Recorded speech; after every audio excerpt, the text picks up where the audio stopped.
Здравствуйте, в эфире информационный выпуск Амши Кушара. Я и мои коллеги расскажем вам о главных событиях дня. Сегодня в программе.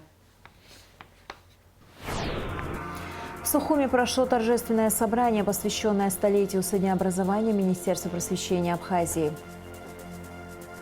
С 15 декабря все желающие могут забрать письма детей в офисе фонда для осуществления заветных желаний подопечных Киараза. С какой целью на территории, прилегающей к пляжу Дельмар, обрезают деревья?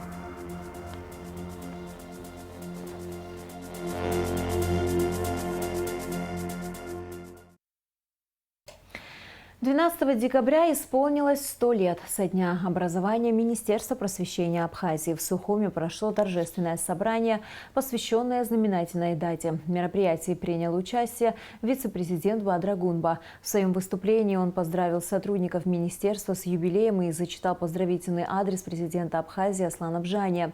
В тексте отмечается ключевая роль министерства в развитии системы просвещения республики, в формировании знаний и навыков у наших граждан.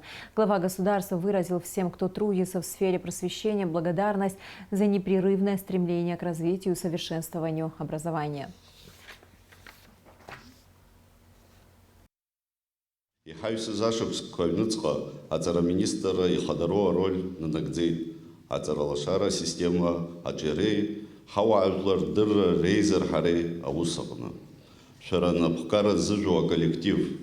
Шапхико зрепшки, а абсарак хомцаква, аджибаль бой, абипарака рейца адзара аусакна. Гук псыкала и табуб хашасхой. Республикакна дыррала айзерхара, адзара айхтура ус куцаракра ахязыжу азыхын.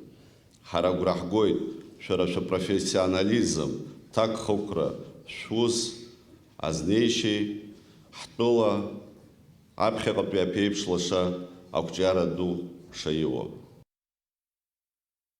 12 декабря многие министерства и ведомства Абхазии отмечают юбилейную дату – 30 лет образования. 12 декабря 1993 года председатель Верховного Совета Владислав Ардзанба подписал закон о структуре органов Государственного управления Республики Абхазия. Этим законом была определена структура послевоенных органов госуправления нашей страны. Тогда в нее были включены 18 министерств и 16 других ведомств. Вице-премьер-министр финансов Владимир Делба поздравил работников финансовых органов республики с юбилеем. За эти годы финансовые органы страны стали надежной опорой в решении важных экономических задач. Благодаря компетентности, ответственности и профессионализму работников финансовой сферы бюджетная система работает стабильно, обеспечивая социальную защиту граждан и развитие страны, говорится в поздравлении. Владимир Делба выразил огромную благодарность работникам финансовой сферы за труд и верность своему делу и пожелал коллегам счастья, успехов в профессиональной деятельности, здоровья и благополучия. С какими показателями заканчивает год Министерство финансов, каким будет бюджет страны в новом году и на другие важные для республики вопросы, отвечает вице-премьер-министр финансов Владимир Делба в программе «Амчра». Смотрите сразу после выпуска новостей, а сейчас небольшой отрывок. Внесенный президентом страны на рассмотрение законопроект о республиканском бюджете на 2024 год, по нему проходили комитетские слушания расширенные, на котором присутствовали представители комитета по бюджету, присутствовали члены правительства в лице Министерства по налогам и сборам, Минфина, Министерства экономики, Государственного таможенного комитета. Разговор шел об основных направлениях, о сценарных условиях проекта бюджета на 2024 год. В этом смысле еще работа предстоит. Было рекомендовано проект рассмотреть в первом чтении, дать ему, как говорится, старт для изучения и проведения переговоров, консультаций по основным направлениям бюджетной политики на 2024 год. Таким образом, расходы бюджета наши формируются, прежде всего опираясь на эффективность их. Это очень важно для нас, на повышение результативности. Каждый бюджетный рубль должен приносить результат. Мы должны все вместе, и давно уже об этом говорим и реализуем эти мероприятия, что вложенный государством рубль должен приносить реальный эффект. Не только там вот в финансовом плане, не только экономически, но должна быть обратная связь. То есть государственные деньги материализуются или конвертируются, как мы говорим, в некое имущество, в некую государственную услугу. 12 декабря в Российской Федерации отмечают День Конституции. Президент Абхазии Аслан Бжания поздравил президента России Владимира Путина с праздником. Народ Абхазии дорожит дружбой с Россией и всегда будет признателен за всестороннюю поддержку, оказываемую в течение всех этих лет. Уверен, что консолидированные отношения между нашими странами и впредь будут динамично развиваться и укрепляться во благо будущего наших стран, говорится в поздравительном адресе. Аслан Бжания пожелал Владимиру Путину и всему российскому народу мира, благополучия и процветания.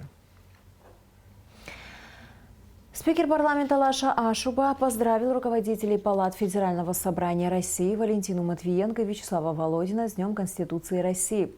Лаша Ашуба выразил готовность к дальнейшему укреплению диалога, реализации намеченных планов, которые будут способствовать динамике двустороннего сотрудничества. Лаша Ашуба также направил поздравления чрезвычайному и полномочному послу Российской Федерации в Республике Абхазия Михаилу Шургалину. Делегация Народного собрания Абхазии принимает участие в работе 4-й международной конференции «Роль взаимодействия фракций политических партий и блоков в межпарламентском сотрудничестве стран СНГ» в Москве. В рамках программы конференции запланированы встречи во фракциях Государственной Думы и посещение Центрального музея Великой Отечественной войны. Министр иностранных дел Абхазии Инал Арзанба прибыл в Сирийскую Арабскую Республику для обсуждения вопросов международной и двусторонней абхазо-сирийской повестки, сообщает медиацентр МИД. Инал Арзанба посетил мемориал неизвестного солдата в Дамаске, где почтил память героев Сирии, отдавших свою жизнь за свободу и независимость страны. Глава МИД Абхазии также посетил музей боевой славы Сирийской Арабской Республики и оставил запись в книге памяти. В нашу редакцию обратились жители улицы Адлиба в Сухуме. Горожане обеспокоены обрезкой деревьев на территории, прилегающей к пляжу Дель-Мар. На место выехала наша съемочная группа. В ситуации разбиралась Гугуца Вардания. С утра по улице Адлиба в Сухуме начались работы по обрезке деревьев. Здесь, в районе пляжа Дель-Мар, произрастают эвкалипты, липа, лавр и платаны. Местные жители против обрезки. Они рассказывают, что деревья растут здесь уже много лет, а большие кроны защищают их от ветра со стороны моря.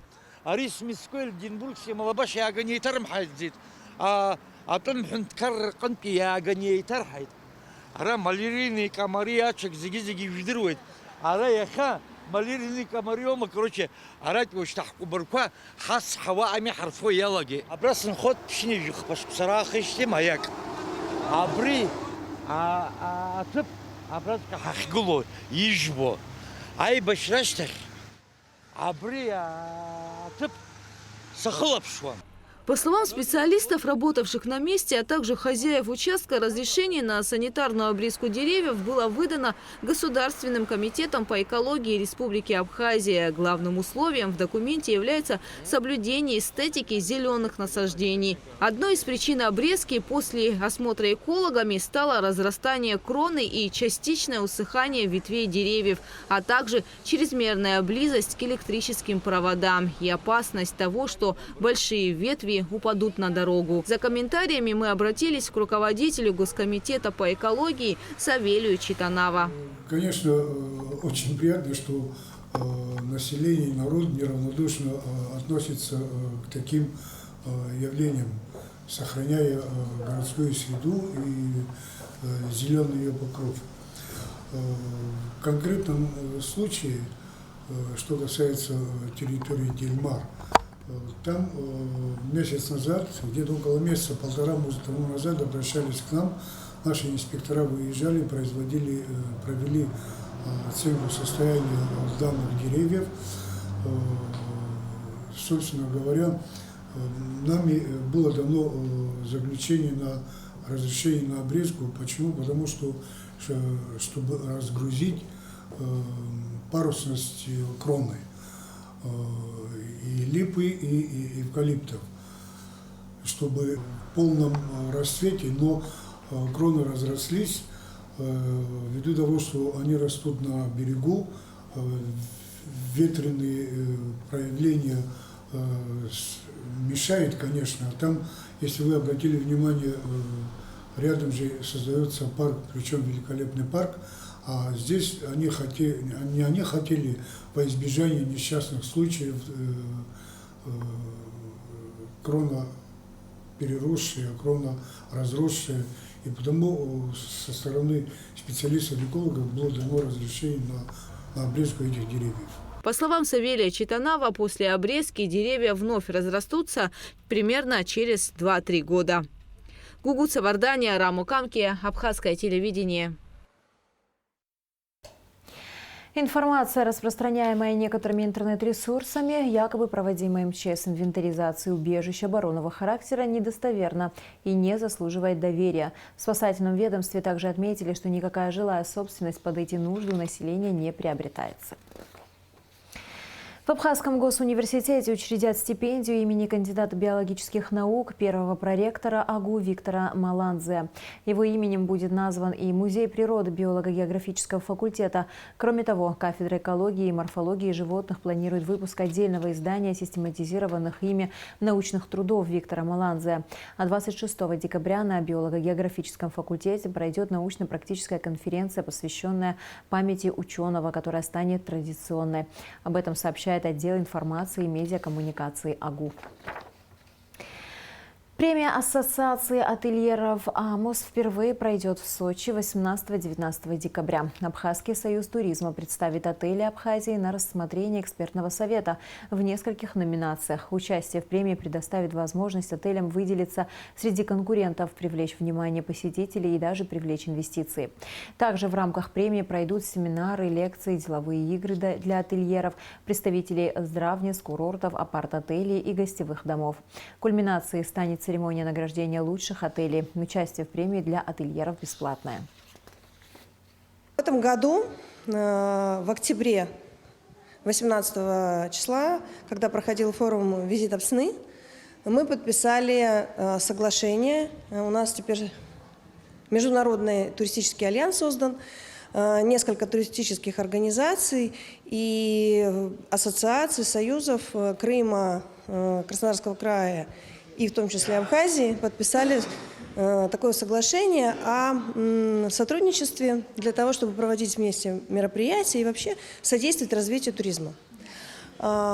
И в рамках вот этого соглашения в этом году мы присоединились и стали партнерами хорошей такой большой премии, которую учредила Ассоциация ательеров АМОС сочинских. Премия для ательеров и вообще людей, которые задействованы в туристическом бизнесе, в индустрии туризма, гостеприимства. Номинации в премии зафиксированы не только те, которые выдвигает Ассоциация ательеров, экспертный совет АМОС, но и мы тоже выдвигаем на какие-то определенные номинации, которые мы считаем важными именно для этих отелей. У нас номинируется... несколько номинантов я вам уже открою, тайну завесу, и скажу. У нас номинируется спа-отель «Нарт» в Гаграх, как самый клиентоориентированный и по качеству и сервису отель до 400 номеров. Там различные категории еще есть отели, есть гостевые дома. Вот вся информация на сайте. Мы номинируем на премию «Лучший ресторан» в отеле «Отель Леон» в городе Сухум. Мы номинируем на премию также отель «Апсны» в Гудауте, как семейный отель «Все включено». У нас в номинации «Отель Комфорт», город Сухум, так как это единственный ориентированный доступная среда отель, и я думаю, что это нужно отметить обязательно. Мы номинируем отель «Дэм», это как самое интересное расположение, локация в городе. Отель-бутик «Апсана Розе» в городе Гагра, как самый интересный, яркий маркетинг и управление в отеле. На номинацию заявки еще поступают, будут они поступать у нас до 15 декабря включительно. К другим новостям. Глава администрации Сухума Беслан Эшба награжден государственной наградой Республики Северная Осетия Алания медалью во славу Осетии. Награду Беслану Эшба по поручению главы Северной Осетии Алании Сергея Миняйла вручил председатель Союза абхазских добровольцев Игорь Кокоев. Беслан Эшба награжден государственной наградой за многолетний труд, продвижение добровольческого движения и укрепление братских отношений между народами Северной Осетии и Абхазии. Ежегодно в преддверии Нового года благотворительная общественная организация «Киарас» проводит акцию «Ассир Хамтас» для подопечных семей фонда. С 15 декабря все желающие могут забрать письма детей в офисе фонда для осуществления заветных желаний подопечных «Киараза». Подробности в репортаже Алики Трапш. Новый год – самый волшебный и долгожданный праздник. Больше всего его ждут дети, ведь именно они окружены особым вниманием и любовью взрослых. Так случилось, что в Абхазии есть дети, которым нужна помощь и поддержка неравнодушных людей. Уже много лет подряд благотворительный фонд «Киарас» организует для своих подопечных акцию «Ассир Хамтас», в которой дети из малоимущих семей пишут письма Деду Морозу с просьбой исполнить свои самые заветные желания. А примерить на себе роль Деда Мороза может любой желающий. Акция «Ассир Хамтас» является у нас традиционной. Мы проводим ее уже более 8 лет. Это та акция, которую дети ждут с нетерпением. Суть этой акции в том, что дети, которых мы опекаем на протяжении многих лет, пишут письма Деду Морозу. В этих письмах их самые сокровенные желания, это даже небольшие откровения со стороны наших детей. И вот каждый год со всей страны к нам слетаются их письма, и люди, которые помогают нашей организации, поддерживают нас, наши друзья, приходят к нам в офис, забирают эти письма и в качестве Деда Морозов выполняют желания наших детей. На самом деле это правда, самая волшебная акция, и так как мы наблюдаем за всеми этими процессами, мы можем сказать, что действительно происходят чудеса. Мы, как всегда, призываем всех наших граждан, неравнодушных людей принять участие, прийти к нам в офис, взять любое письмо ребенка и исполнить его сокровенное желание. Невозможно представить себе, что в нашей стране есть дети, которые просят в качестве подарка на Новый год шампуни, мыло, теплые свитера, нижнее белье, калоши и учебники. Но такие дети и есть. Главная цель акции – подарить детям веру в чудо и показать им, что желания могут и будут исполняться. Любой неравнодушный человек может стать Дедом Морозом для конкретного ребенка. Мы, конечно, делаем возрастные ограничения, то есть дети старше 14 лет уже не пишут письма Деду Морозу, поскольку, наверное, не совсем в него верят, но, тем не менее, писем меньше не становится. В этом году мы также решили охватить детей, учащихся в 3 интернатах, это Ачимчирские, Сухумские и Калдахварские интернаты, дети, которые не состоят у нас на учете, но, тем не менее, находятся в трудной жизненной ситуации, поэтому получается, с каждого интерната по 50 писем мы ждем. Также предоставляются письма детей, которые состоят на учете у социальных служб по всем районам. Также дети, которые по разным причинам не попали под наше попечение, но тем не менее нуждаются в помощи и в таких волшебных делах. Что касается общего количества, мы ожидаем, что около 800 писем у нас будет в этом году. Забрать письма в офисе благотворительной общественной организации «Киарас» можно будет с 15 декабря. Каждый ребенок, написавший письмо, не останется без внимания и получит к Новому году один из самых желанных подарков. 29 декабря для всех детишек из 7 подопечных благотворительной организации «Киарас» в абхазском и русском театрах будет организован показ новогодних представлений. Здесь же им будут розданы и подарки от Деда Мороза. Алика Трапш, Тимур Гугохия, Абхазское телевидение. Летом 2024 года в Абхазию начнет курсировать еще одна «Ласточка». Новый состав уже ввели в график движения поездов. Как сообщает пресс-служба АЖД, решение было принято в связи с повышенным спросом на данное направление. 13 декабря с 10 до 15 часов будет прекращена подача электроэнергии в некоторые районы столицы, сообщает пресс-служба городской администрации. Отключение связано с проведением работ на подстанции Сухум-1. Света не будет в районе рынка, центральной части города, в Старом поселке, частично по улицам Аргун, Семерджиева, Эшба и в районе Сои. Вокально-инструментальный ансамбль «Гунда» принимает участие в международном фольклорном фестивале «Арфе», который проходит в Северной Осетии Алании в рамках года осетинской энартиады. В программе 3 номинации: инструментальное творчество, музыкальный фольклор и хореография. 11 декабря в районах республики состоялись совместные концерты приглашенных участников и творческих коллективов Северной Осетии. 12 декабря – гала-концерт участников. 25 декабря в Абхазской государственной филармонии состоится отчетный концерт Государственного заслуженного ансамбля народной песни и танца Республики Абхазия. Ансамбль представит программу, в которой прозвучат народные абхазские песни, танцы и вокально-хореографические картины. Танец с бурками, хороводный танец Аураща. И в завершении выпуска о погоде.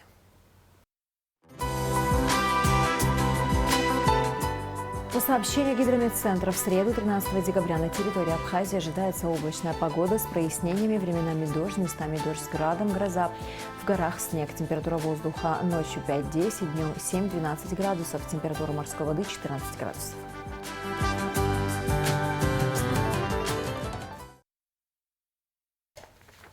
На этом наш выпуск завершен. До скорых встреч в эфире.